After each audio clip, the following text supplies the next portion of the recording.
Ora, muito boas tardes, pessoal. Espero que esteja tudo bem convosco. Bem-vindos ao 23º dia dos 31 dias de horror, o segmento da minha experiência nas aventuras fantásticas, na qual, entre os dias 1 de outubro até o dia 31, eu irei apresentar aqui, todos os dias, um livro-jogo de terror diferente. Quando alguém menos experiente na arte da escrita de livros-jogos tenta iniciar-se, existem dois géneros que são bastante comuns ou utilizados. Isto apenas pensando bem na minha opinião, pronto. Não quer dizer que seja algo padrão mesmo em todos os autores de livros-jogos quando começam, mas é algo que nós costumamos ver. E esses tropos são ou um dungeon crawler ou uma casa assombrada. Eu já apresentei aqui alguns exemplos de casas assombradas, entre o maravilhoso House of Hell, não é? Mansão Diabólica, até ao terrível Monstrous Manor, que eu continuo a dizer que foi o pior livro-jogo que eu alguma vez escrevi. Que eu alguma vez escrevi, não, que eu alguma vez li, mas eu posso considerar que, e agora também numa nota pessoal, antes de apresentar o livro de hoje, a primeiríssima vez que eu tentei escrever um livro-jogo, e já vai há mais de 20 anos, tinha eu os meus 13, 14 anos, portanto já foi há muito, muito tempo.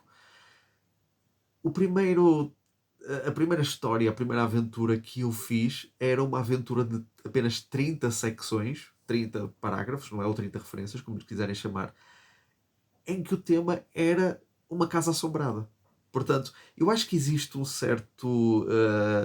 Talvez a inspiração vem mesmo da mansão diabólica, do House of Hell. E é também um bocadinho isto que eu sinto no livro-jogo que eu trago hoje. O livro-jogo chama-se Paranormal Hero, de James Hirons, um enorme entusiasta dos livros-jogos, uma pessoa muito, muito ativa na comunidade e uma pessoa que já escreveu vários livros-jogos. Este faz parte de uma coleção chamada Literally Immersive Game Books e este é o segundo livro da coleção. Ele já lançou uns quantos, já lançou pelo menos uns 5, creio eu, e há um outro livro, há um livro que está neste momento, no momento em que eu estou a fazer este vídeo, ele colocou o próximo trabalho dele em Kickstarter, que é o Paranormal Hero 3. É verdade. Isto vai ser uma trilogia dentro da coleção Literally Immersive Game Books, no qual existem vários títulos. Este é o segundo livro. O primeiro não é de terror. O primeiro livro é First Year at High School. Penso eu que não tenho a certeza se é o título mesmo completo, mas penso que é First Year at High School, que é uma aventura muito simples, mas bastante inventiva e bastante criativa. Algo que não é comum nós vermos, mas eu hei de apresentá-lo noutro vídeo porque não se encaixa realmente não se encaixa no tema destes 31 dias de horror. Paranormal Hero, então, como eu disse, é o segundo livro do Literally Immersive Game Books e nota-se também uma evolução na escrita de James Hirons em comparação com o título anterior. E isto porque no título anterior as referências não eram muito aleatórias, mas eram quase sequenciais. Portanto, nota-se que ainda estava a dar os primeiros passos nesta literatura, não é? Neste género literário, e não quis apanhar, não quis ter muitos riscos e foi experimental. E aqui a coisa já é mais, como é que eu ia dizer, mais diversas, mais dispersa. Portanto, as referências são um bocadinho mais dispersas entre si. Uh, Antes de eu falar aqui da história em si, eu vou falar da mecânica de jogo. A mecânica é incrivelmente simples, mas não menos interessante. Existem mecânicas muito mais simples, existe mesmo rolagem de dados aqui neste livro, existem pontuações que nós temos que ter em conta. E essas pontuações são Metal, Fortitude e Will. E atenção, quando eu digo Metal, não digo Metal de metal, mas sim Metal M-E-T-T-L-E. Portanto, isto refere à habilidade de combate. Fortitude é a nossa vida, portanto, é outra palavra para vida. Portanto, são termos muito interessantes, são termos que não são muito comuns de nós vermos, porque Metal e Fortitude nunca vi em nenhum outro livro-jogo, portanto, está muito bem conseguido isso. E depois a terceira é Will. No entanto, ao contrário de muitos outros livros-jogos em que nós temos de rolar dados para determinar estas pontuações, aqui as pontuações já estão definidas logo de antemão. Portanto, nós começamos com 2 de Metal, 5, não é 5, 10 de Fortitude e 6 de Will. Will e Fortitude funcionam da mesma maneira se alguma vez chegarem a 0. No caso da Fortitude, a nossa personagem morre. No caso do Will, a nossa personagem foge do local e o jogo termina. Para além disso, nós temos, e isto é muito interessante também, nós temos habilidades especiais, porque a nossa personagem tem capacidades paranormais, tem capacidades mentais, tem diferentes capacidades, poderes especiais que não são bem vistas na sociedade, principalmente na altura em que este livro se passa. Que este livro passa-se na primeira metade do século XX, mais propriamente em 1934, e estas habilidades não seriam muito bem vistas se fossem divulgadas. E as habilidades são Clairvoyance, a capacidade de ver espíritos. Isto, atenção, eu não vou ler aqui as descrições, porque algumas são um bocadinho longas, mas basicamente eu vou dar uma noção simples do que é que cada uma faz. Dowsing, que é a capacidade de encontrar coisas ou objetos usando uns paus em forma de L ou um pêndulo ou o que quer que seja. Clairaudience, que é uma versão diferente do Clairvoyance, que em vez de nós vermos espíritos, nós escutamos, podemos escutar espíritos. Temos o Foresight, a capacidade de ver alguns segundos ou minutos no futuro. Telekinesis, ou a telekinese, que já de si já muita gente sabe o que é, a capacidade de mover objetos com o poder da mente. E Autometry, que é muito interessante, foi um dos que eu escolhi. Autometry é a capacidade de aprendermos coisas acerca de um objeto quando nós tocamos. E isso pode ser utilizado não só com objetos, mas também com locais. Nos vários locais da casa da casa que nós exploramos, nós temos a capacidade de usar Autometry para saber um bocadinho mais daquilo que nos rodeia. Agora, a história é também ela muito simples. Nós fazemos parte de um povoado chamado Crowley. E pronto, as nossas habilidades são completamente são desconhecidas da população. E então, a dada altura, a igreja local fecha e não se sabe absolutamente nada acerca do padre, do reverendo, da mulher, do vicar, que é podemos dizer o vigar, ou o padre, podemos dizer, da, daquela localidade. E depois, também passado algum tempo, pessoas começam a desaparecer. Como nós achamos que estes dois eventos podem ter alguma ligação, nós telefonamos para a Marianne, que é a mulher do reverendo, mas ela diz que está tudo bem e até nos convida para ir à casa dela. E é aí que a nossa aventura começa, connosco a ir à casa deles. Obviamente, isto não é tipo a mansão diabólica, isto não é o House of Hell, em que nós chegamos à casa, somos recebidos pelo mordomo, conversamos com o dono da casa, podemos ter um jantar e depois podemos beber vinho tinto ou vinho branco, e se bebermos o vinho branco caímos para o lado e somos feitos prisioneiros. Não existe assim muito este setting em que podemos até sentir-nos um bocadinho seguros. Logo desde o início alguma coisa está mal a partir do momento em que nós entramos em casa. E se há uma coisa que eu posso dar como positivo, bastante positivo, em relação a este livro, é que nós utilizamos as habilidades especiais bastantes vezes. E isso dá-nos capacidade mesmo para ter, para poder usar essas habilidades, e temos muita variedade de resultados que podem acontecer quando nós utilizamos essas habilidades. O que não acontece muito é o combate, porque existe um sistema de combate. E o sistema de combate podemos considerar que é quase uma... É o mesmo sistema de combate das Aventuras Fantásticas, mas cortado à metade. Ou seja, nas Aventuras Fantásticas nós rolamos 2 dados e somamos à skill.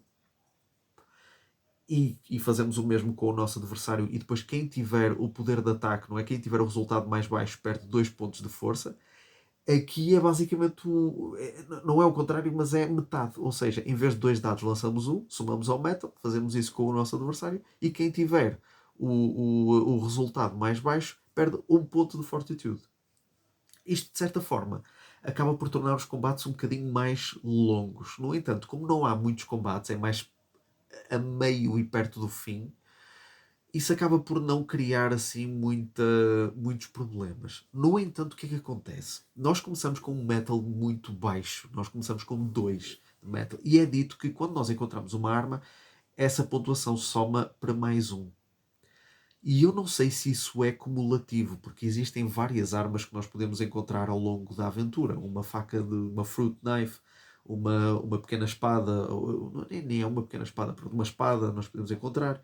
Portanto, existem certas armas que nós podemos encontrar e eu não sei, e as regras não são muito claras em relação a isso, é se a pontuação vai acumulando. E seria muito bom se ela acumulasse. Porquê? Porque perto do fim os inimigos acabam por se tornar muito mais fortes. Não assim com uma diferença muito grande em metal, mas por exemplo, nós temos inimigos com 5 de metal, enquanto durante o jogo que eu fiz, eu cheguei a ter apenas 3. E isso, quando nós fazemos as rolagens dos dados, acaba por, acaba por ser muito desvantajoso para o meu lado. Portanto, não existe aqui muita habilidade ou possibilidade de estratégia. A mecânica do Will é interessante também. Lá está, funciona como um medo da mansão diabólica. Só que a diferença é que quando o nosso Will chega a 0, nós fugimos da casa. Na questão do medo era quando o medo fosse de 0 até ao ponto inicial, nós morríamos de medo. De resto, não há assim muito para falar. A exploração da casa é muito interessante. A exploração da casa pronto, divide-se entre o resto do chão e o primeiro andar, e depois existem mesmo a possibilidade. Nós não podemos explorar assim tão livremente. A exploração é livre, mas livre dentro de cada andar. Nós não podemos ir para o andar de cima enquanto não encontrarmos a chave para esse andar de cima, e da mesma forma como nós não podemos ir para a cave se nós não encontrarmos a chave que abre. Eu posso dizer que este livro está muito fácil em termos de encontrar objetos que são importantes. Eu encontrei praticamente todos os objetos que eu precisava para enfrentar depois o boss final, e isso depois facilitou também um bocadinho o combate no fim. No entanto, existem certos objetos que nós podemos encontrar independentemente se temos uma determinada habilidade ou não. O que é que eu quero dizer com isto? O que eu quero dizer com isto é que houve alturas em que eu encontrei certos objetos, como por exemplo chaves. Ou, por exemplo, eu vou usar aqui um exemplo. Eu penso que estávamos na cozinha, eu estava na cozinha, na parte a explorar, e uma das opções era perguntar se eu tinha telecinese. E eu disse que sim. E então a minha personagem usou a telecinese e destrancou uma porta que dava para o exterior, dava para as traseiras.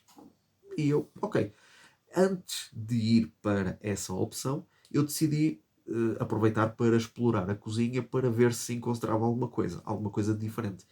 E o que é que aconteceu? Ao explorar a cozinha, eu acabei por encontrar a chave que abria essa porta para o exterior. E eu aí perguntei-me, então, existe sempre esta possibilidade de dar a volta.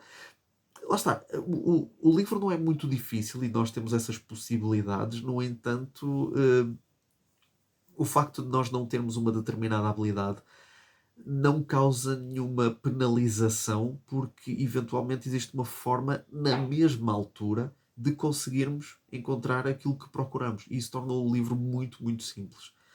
O que é que eu posso dizer mais? Existe apenas um momento neste livro em que há um método anti-batota.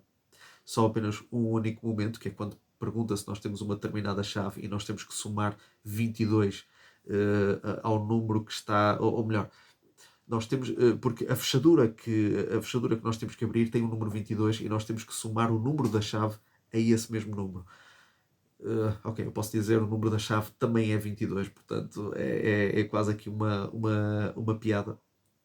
E antes de terminar este vídeo, há aqui duas coisas que eu achei muito interessantes. Nota-se aqui ainda não digo imaturidade, mas nota-se aqui ainda alguma inexperiência a nível narrativo e a nível de mecânicas de jogo, tanto que este livro não tem 150 parágrafos, mas 151, portanto, talvez aqui alguma falha na elaboração. Acontece, isso já aconteceu também comigo. Às vezes não temos referências suficientes e temos que acrescentar algumas ou retirar alguma coisa no texto. Isto é perfeitamente normal, portanto, não é nenhum defeito. Mas pronto, nota-se assim ainda alguma inexperiência na escrita destes livros, algo que eu acredito fortemente que foi colmatado nos livros seguintes. Mas duas coisas muito interessantes. O autor tem aqui a foto dele, aqui no início, e algo que eu acho muito interessante e engraçado é que quando as habilidades especiais são mostradas, a ilustração que as acompanha vem com um retrato também do próprio autor. Tirando aqui o dowsing, que mostra aqui que, pronto, não mostra aqui nenhum rosto, todas as outras ilustrações têm o rosto do autor. E eu acho isso muito, muito, muito interessante. Aqui para Autometry está muito interessante. E outra coisa que eu gosto imenso, que eu gostei muito deste livro, foi a paixão e o respeito que este autor mostra pela comunidade. Pela comunidade dos livros-jogos e pela comunidade que muitas vezes interage nas redes sociais. Porque eu reconheci aqui vários nomes de pessoas da comunidade, algumas até com quem eu próprio já falei. E eu acho isso muito, muito interessante. Eu acho isso de uma paixão e de uma dedicação muito grande da parte do autor. E é algo que eu apreciei imenso neste livro, mesmo com as suas falhas. Paranormal Hero é uma aventura muito, muito satisfatória, muito bem conseguida. As personagens são poucas, mas são interessantes. Os desafios também são não tão desafiantes quanto se espera, mas também não são assim tão cruéis como, por exemplo, nós temos na Mansão Diabólica. Portanto, este é um livro muito bom, é bom tanto para veteranos dos livros-jogos como para quem é novo e quer alguma coisa de diferente. Isto não é apenas a história da Casa Assombrada, tem também uma parte de paranormal da nossa parte, portanto nós não somos propriamente um leigo nestas coisas e o final é bastante satisfatório. Portanto, Paranormal Hero, James Irons é um livro que eu recomendo vivamente. E eu podia recomendar os outros, mas eu ainda não os li. Mas eu posso dizer que não é a última vez que nós vemos James Irons aqui no canal. Principalmente neste segmento dos 31 Dias de Horror. Portanto, esperem mais uns dias e outro livro da Literally Immersive Game Books irá aparecer neste segmento. Pronto, este foi Paranormal Hero. Espero que tenham gostado. Se vocês gostaram, cliquem em gosto. Se vocês não gostaram, cliquem em não gosto. Usem a caixa dos comentários para dar sugestões, opiniões e aquilo que bem entenderem. Subscrevam no canal, cliquem no sino para continuar a receber notificações destes vídeos e de muitos outros que ainda irão surgir no futuro. E eu espero muito sinceramente contar com a vossa presença no vídeo da manhã. Até à próxima.